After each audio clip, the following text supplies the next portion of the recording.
അറബിക്കടലിന്റെ റാണിയായ കൊച്ചി മുതൽ തിരുവനന്തപുരം വരെ കേരളത്തിന്റെ 14 ജില്ലകൾ സാക്ഷിയാക്കിക്കൊണ്ട് കേരളത്തിന്റെ സ്വന്തം കൊമ്പന്മാർ രാജ്യത്തെ ടോപ്പ് ഡിവിഷൻ ഫുട്ബോൾ ലീഗിൽ കേരളത്തിന്റെ പ്രതീക്ഷകൾ കാലിൽ ആവാഹിച്ചിറങ്ങുന്ന കേരളത്തിന്റെ കൊമ്പന്മാരായ കേരള ബ്ലാസ്റ്റേഴ്സിലേക്ക് പുലരിക്കാറ്റ്, പ്രതീക്ഷയുടെ തണുത്ത കാറ്റ് അടിച്ചു തുടങ്ങിയിരിക്കുന്നു.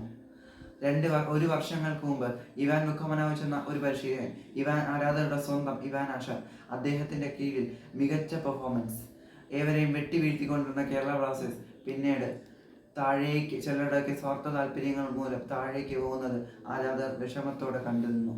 എന്നാൽ കളക്കുറ്റന്മാരുടെ നാടായ സ്പെയിനിൽ നിന്ന് വന്ന ഒരു പരിശീലകൻ ഡേവിഡ് കറ്റാല, അദ്ദേഹത്തിന്റെ കീഴിൽ ടീം ഇപ്പോൾ മികച്ച പ്രകടനം നടത്തുന്നു. അദ്ദേഹം ഒരുപക്ഷെ കേരള ബ്ലാസ്റ്റേഴ്സ് ആരാധകരുടെ മൂന്നാമത്തെ ആശാനായി ഒരുപക്ഷെ മാറിയേക്കാം. ഹലോ ഗൈസ്, വീഡിയോ ഇഷ്ടപ്പെട്ടാൽ ലൈക്ക് ചെയ്യുക, ഷെയർ ചെയ്യുക, ഒന്ന് സബ്സ്ക്രൈബ് ചെയ്ത് തള്ളിത്താ ഗൈസ്, മാക്സിമം സപ്പോർട്ട് ചെയ്ത് പുഷ് ചെയ്യും ഗൈസ്. ഇന്ന് +1 ടൈം ടേബിൾ വന്നപ്പം അതിൻ്റെ തിരക്കുകൾക്കിടയിൽ ചെയ്യുന്നതാണ്. ഒന്ന് ചെയ്ത് കഴിഞ്ഞാൽ വളരെ പ്രോത്സാഹനമായിരിക്കും ഗൈസ്, ഒന്ന് ചെയ്യുക ഗൈസ്. പിന്നെ നമ്മുടെ ചാനൽ എന്തൊക്കെ ടെക്നിക്കൽ ഇഷ്യൂസ് ഉണ്ട്, ഒന്ന് 3 തവണയെങ്കിലും സെർച്ച് ചെയ്ത് കഴിഞ്ഞാൽ കിട്ടും, ഒന്ന് ചെയ്യുക. അതിൻ്റെ ഒരു റിക്വസ്റ്റാണ്. നമ്മുടെ വീഡിയോ കാണുന്ന 80% പേരും സബ്സ്ക്രൈബ് ചെയ്യാനാണ്, സബ്സ്ക്രൈബ് ചെയ്യും. പിന്നെ ഹൈപ്പ് എന്ന് പറഞ്ഞ ഓപ്ഷൻ ഉണ്ട് യൂട്യൂബിൻ്റെ, അതും കൂടെ ചെയ്താൽ വലിയ ഉപകാരമായിരിക്കും. കാര്യമൊന്നുമില്ലടി മക്കളെ, ഒന്നുമില്ല. Kerala Blasters versus sporting Delhi super കപ്പിൽ നടന്ന മത്സരം. അത് 2 മാറ്റങ്ങളുമായാണ് ഡേവിഡ് കറ്റാല തൻ്റെ കുട്ടികളെ മൈതാനത്തേക്ക് വിട്ടത്. ഗോവയിലെ വെമ്പോളിയം സ്റ്റേഡിയത്തിൽ നടന്ന മത്സരത്തിൽ 3-0 കേരള ബ്ലാസ്റ്റേഴ്സ് മത്സരം വിജയിച്ചത്. ആദ്യം സ്പെയിനിൽ നിന്ന് കേരള ബ്ലാസ്റ്റേഴ്സ് എത്തിച്ച കോൾഡോ ഒബേറ്റിയയിലൂടെ ആദ്യം ടീം ലീഡ് എടുക്കുന്നു.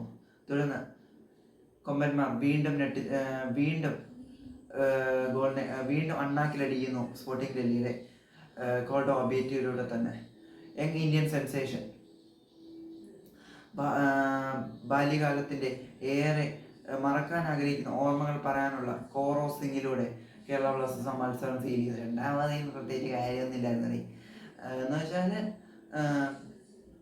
സ്പോർട്ടിംഗ് ഡൽഹി തിരിച്ചും ആക്രമണത്തിനെല്ലാം ശ്രമിച്ചുകൊണ്ടിരുന്നു. കേരള ബ്ലാസ്റ്റേഴ്സ് ലീഡ് നിലനിർത്താൻ ശ്രമിച്ചു.